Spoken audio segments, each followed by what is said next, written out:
一下我今天的这个感触哦，先讲几个门诊来求助的个案哈。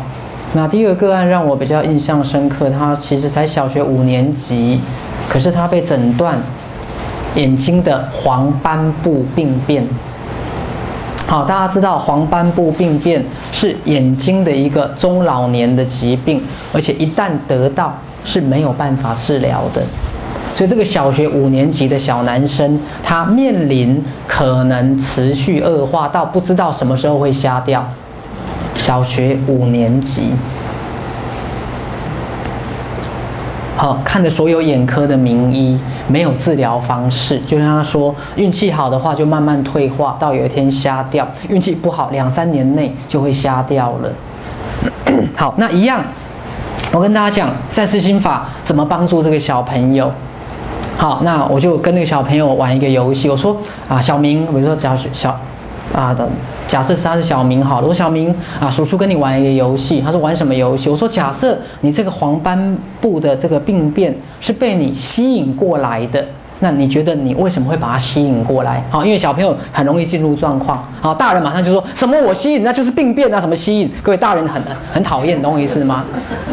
好，大人跟小朋友就是不一样，小朋友就很快可以跟你进入这个游戏的过程。他就说，叔叔，我想第一个我看太多电视了，玩很多的网络。我说，有道理哦，有道理哦。好，那当你看这么多电视、玩网络的时候，你有没有跟妈妈起冲突？他说有啊，妈妈常常骂我啊，说你眼睛不要了，好，说你再玩下去就瞎了，再看电视就瞎了。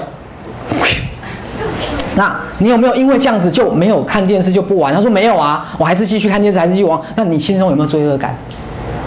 各位来了没有？所以他潜意识有没有罪恶感？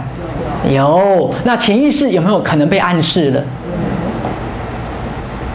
各位，我说我们常讲，父母亲常常为了善意而告诉孩子某一些话，可是却变成了一个负面的暗示。明白了哈？所以你们常常希望孩子好，你不要一天到晚看电视了，你眼睛看瞎了啦。各位有没有？这个是负面暗示，不要讲，不要讲。好，或是你看你这乱吃东西，你哪一天又怎么样？你肚子痛中毒，我就不理你了。各位不要乱讲。好，因为我们以前常讲，因为人有耳无嘴，对不？好，大人你买大家都有嘴无耳。好，因为大人我刚讲，为了孩子好，常常你会讲一些，你等一下感冒出门，你不撑一伞又感冒肺炎死掉，我告诉你哦，对，或是像最近这么热，那个有时候就提，我跟你讲，你中暑很可怕，会死掉哦，各位，你可以保护他，你可以给他喂教，但是你不要讲负面的话，各位听懂吗？就像以前赛斯讲说，像以前我们父母关心孩子嘛，你吃饱饭不要去游泳，等一下你抽筋就死掉哦。好，万一哪一天他吃饱饭忘记去游泳，刚好那个暗示一发作，会不会抽筋？各位这样听懂我的意思吗？好，所以你们不要误会，我们一样要关心孩子，一样要把孩子导向正向。那我今天的专注点在于，你不要讲负面暗示啦，你不要讲负面暗示。好，很多父母就很喜欢讲负面暗示你老婆读书要做去讲，对啊，是啊。好像我妈妈也很喜欢给我负面暗示。像昨天不是在中正纪念堂吗？那我剪这个发型已经被诟病骂到今天了嘛，对不对？我妈就要跟我讲，我跟你讲你这个发型有多难看，你不要看中正纪念堂人那么多，你这个发型再过2、3年大家都跑光了。我说妈妈，人家来听身心灵演讲不是因为我的发型，我这脑有关黑啊。好，因为我妈妈有负面暗示，就是有点太离谱了，所以对我有点起不了作用。好，可是你们的负面暗示对你的孩子会起作用啊，这样各位了解我的意思吗？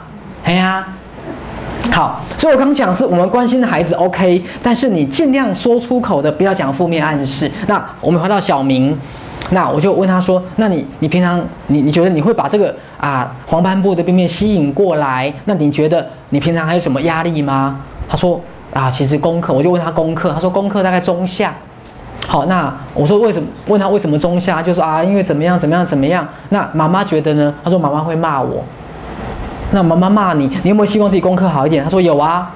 好，可是好像就是爱玩，就是拿不起，不知道怎么念书，也不知道怎么提升功课。那我说那现在眼睛出问题了呢？他说妈妈就说没关系了。妈妈就说没关系了。那后来我就跟小明说，我说小明，叔叔跟你玩一个游戏。好，我就问他说，那你去看那么多眼科的名医哈，全台湾的权威都看过了，那我说你对你的眼睛你觉得怎么样？他说就是不会好就是慢慢就是维持这样的。他现在视力已经是0.1了，2只眼睛都是0.1了。然后他说就是会维持这样，或是越来越坏，不可能好。我说对，小明，以前的眼科医生都这样跟你说，但是叔叔有另外一个说法，就是我们要不要试着来相信你的眼睛会好起来？各位开始给他不同的信念哦。我们要不要试着来相信眼睛会好起来？好，因为叔叔跟你玩一个游戏。好，假设这个黄斑部的病变是被你吸引过来的，那你把它放掉啊。你叫他走啊，他说可以吗？我说当然可以啊，不然试试看也不会有什么副作用啊。各位有没有？这就是赛斯心法如何用在跟孩子的一个沟通了。我说如果他是你吸引来的，那么你当然也有能力叫他离开啊，对不对？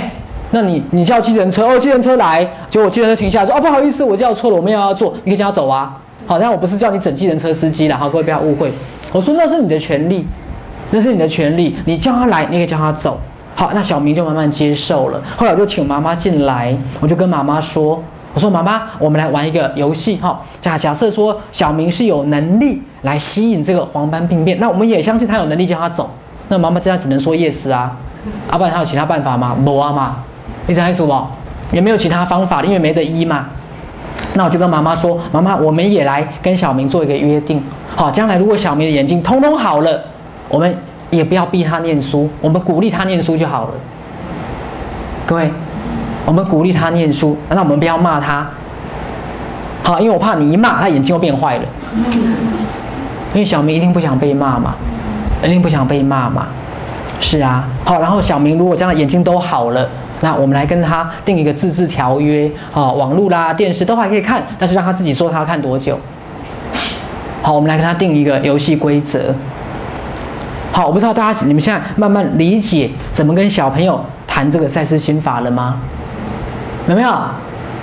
好，他就是先建立一个假设，小明叔叔跟你建立一个假设，假设你有这个病是被你吸引来的，那你一定有能力让他离开。好，那你为了什么原因把他吸引来了？那我们把他找出来。好，那我们可以做什么努力让他离开？那这时候家长要做什么样的配合？有没有？好，那这就是一个很好的一个案例。